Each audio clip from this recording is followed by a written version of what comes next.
pieces. Royal Oaks, 37 or 33? 33. The blue dial diamond bezel as well as the two-tone. These things are still hot. They're still selling. They're still selling well. Prices have come down on them a bit, not much on the lady stuff. Mostly it was the men's stuff that went through the roof that kind of took the biggest hit. These guys are still trading at a reasonable price. We got a two-tone Wimbledon, as Anna likes to call it, a two-tone badminton. The everlasting question, Jubilee bezel, Jubilee bracelet, fluted bezel, flat bezel. Alex, thoughts? Not for me. And that setup, no. Don't like the setup, yeah? The Wimbledon two-tone rose strictly be fluted bezel Jubilee.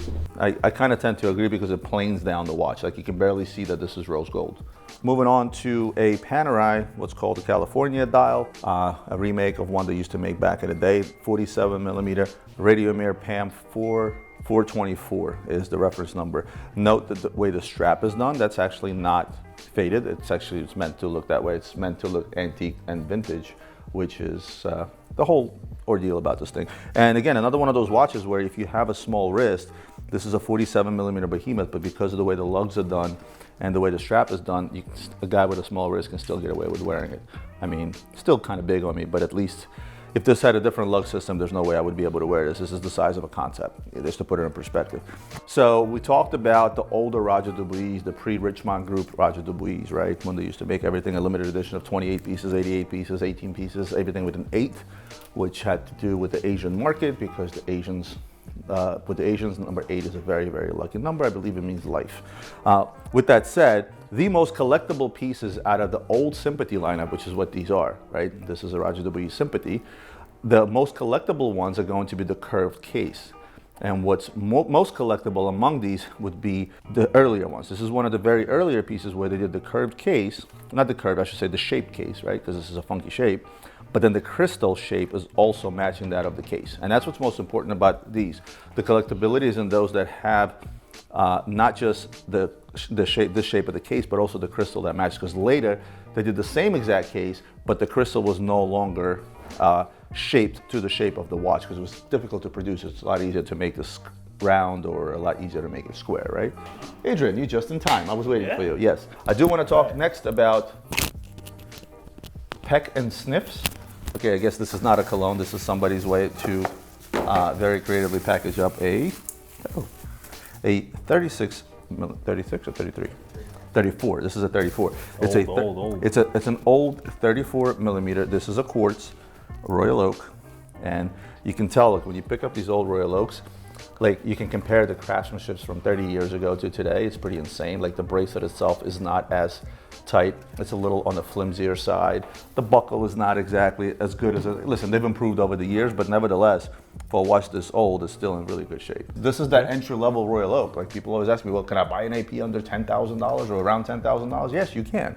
There's plenty out there. Well, I shouldn't say plenty out there. There's not a lot of these out there, but nevertheless, if you seek, you shall find.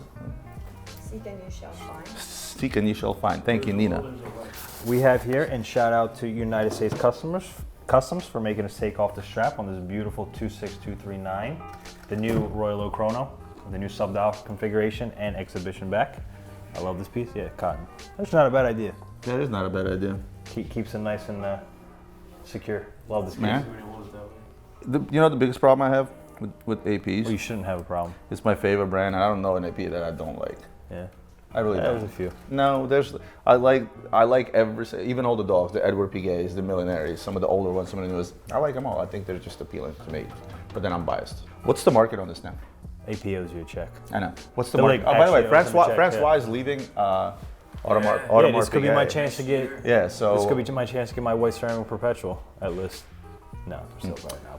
But anyway. What's the market on? What was the market on these 3 months ago versus today? Okay, so when they first came out the gate on a strap, they were 175,000. Well, out of the gate is not fair. Let's fast forward. Why is it not fair? Because out of the gate, everything is like a little bit inflated. Well, still people paid that price, so okay, so tell them that. All right, so on the strap, this is on a strap, right? Yeah. So 175 out of the gate. Then it came down to what? No, after that, before the dip, what did it come down to? Actually, we're pretty much in a stabilization point at about $125.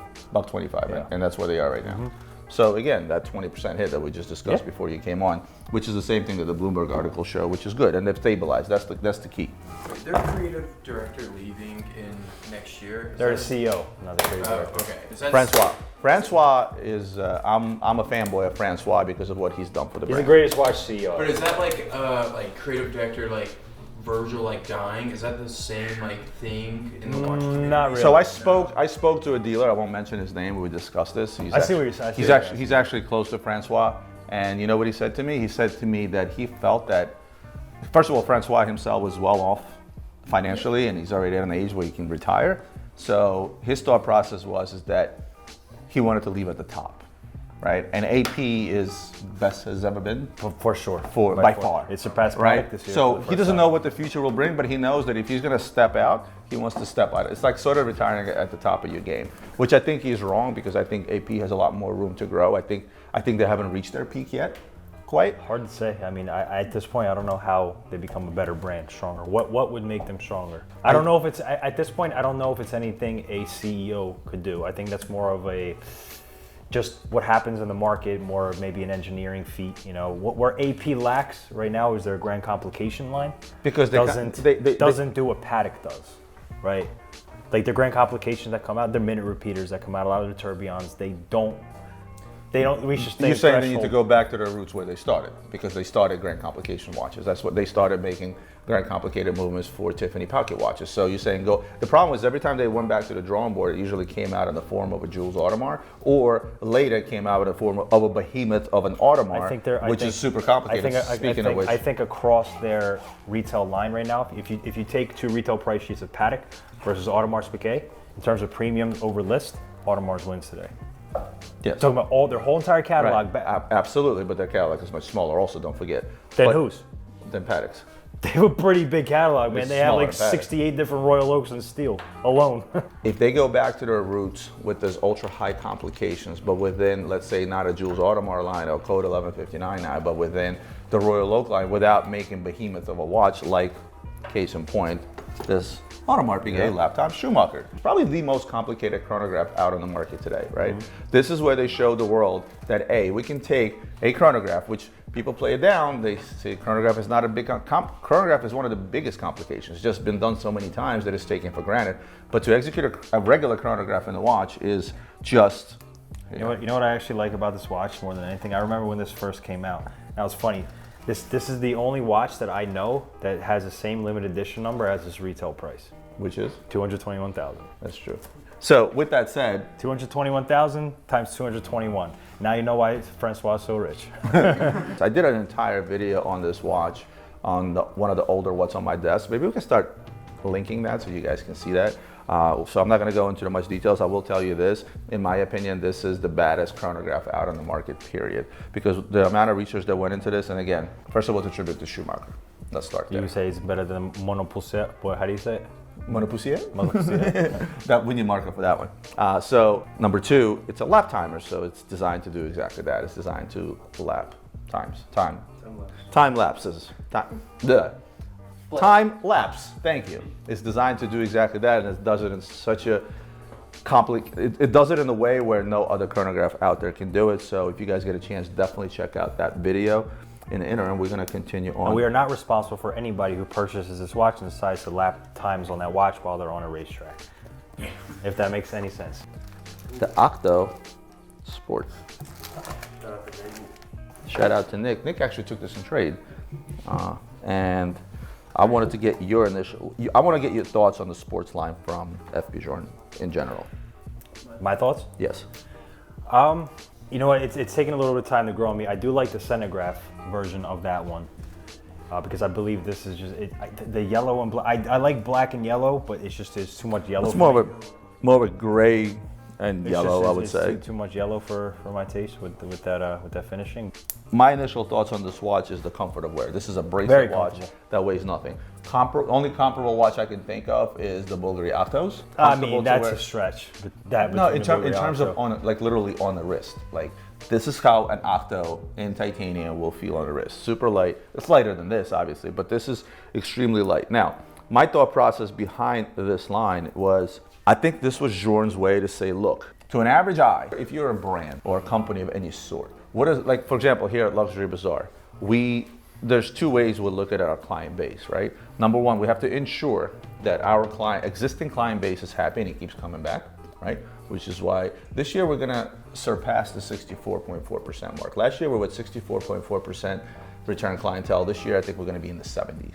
That's great. Which is great. This is the number one concern of us. But the other big concern for any I know company, where you're going with this. and there's no other business out there. There's no other business out there that can argue this with me. But the other big concern, let's not downplay it. Yeah, we love our existing clients, but we also I know exactly what you're gonna want to say. bring in new clients, right? That's You're- another very big, point of our entire marketing team and things like that. So this is FP's answer to attracting a new clientele, a younger crowd. And I'll tell you why. It's not even about the younger crowd. It's about It's saying, a younger crowd. It's actually a twofold. It accomplishes both. So for example, as an existing client of FP Journe, if you look at FP Journe, they seemingly all look the same, feel the same. Different complications, you name it. Right? Lange, same thing. Same thing with Lange. It's just Lange did the same thing with Odysseus. So what we're talking about here is FP Journe saying, look, for my existing guys, which I love to death, right? But at some point, a client, especially when it comes to expensive items, stops being a client or is freaking of a client because these things are expensive. How many can you have, right? Plus, you have other brands out there if they want to diversify. So how do you keep a client and diversify him within the same brand? You come out with something really different, a sports version, something that's completely off the charts, that still shows Journe, but it's extremely different. Like to the naked eye, for those that don't know Journe, immediately won't say that's a Journe. Same thing, like you said, Lange did with Odysseus. And when it comes to new clientele, that's what you said. It's attracting that maybe younger crowd, maybe somebody that wants more of a sportier look because this is a sporty watch. Up until this, Journe didn't have a sports line. That's why they came out with the sports line, to keep up with the market, to keep up with demand on sports watches, and in general to appease to both their existing clients and clients that were considering Journe but are into sports watches. Does that appease you? It actually does. Yeah. Okay. Good. It actually does. Which would you do? Me personally? Yes. It's hard. Like, yellow's my favorite color, but I'd probably go with The Richie. So I'll tell you what my 6-year-old daughter would take. She would definitely take this because yellow is her favorite color. She was about 2 maybe years old. We were at a shopping mall in Miami. We went into like a little boutique for kids. So Anna bought her a few things. And then she saw some yellow dress. She grabbed onto that dress and ran out of the store. I'm like, baby, we need to either pay for this or give it back. She's like, no, she would not let go. This little yellow dress just goes yellow. It wasn't her size. It wouldn't fit her, nothing. It was a tantrum. Post that, we didn't take her into... I will say it's gonna take me some time to get accumulated to the sport line of FP Journe, just like it did with Patek. Because if you remember back in the day, nobody cared for sports Pateks. Yeah.